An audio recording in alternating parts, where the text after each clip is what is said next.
আজ বাজার থেকে বাবা ইলিশ নিয়ে এসেছিল, তাই সেই মাছ রান্না করার প্রস্তুতি চলছে।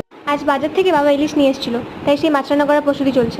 এর আগে একখান ইলিশ রান্নার ভিডিও শেয়ার করেছিলাম, তোমরা সেই রান্নার রেসিপিটা খুব পছন্দ করেছিলে।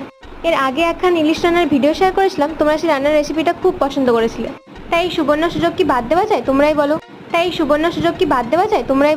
সবাই বলে মাছ নাকি রাঁধতে বেশি কষ্ট লাগে না। এ মাছের যেমনি রাঁধো তেমনি স্বাদ। এই কথাটাই মাথায় রেখে দিদি আজ অবশেষে রান্না করেই ফেললো পেঁয়াজ রসুন দিয়ে। তবে মনটা একটু খুঁতখুত করছিল, কারণ এ মাছ এর আগে বাড়িতে কখনো পেঁয়াজ রসুন দিয়ে রান্না করা হয়নি।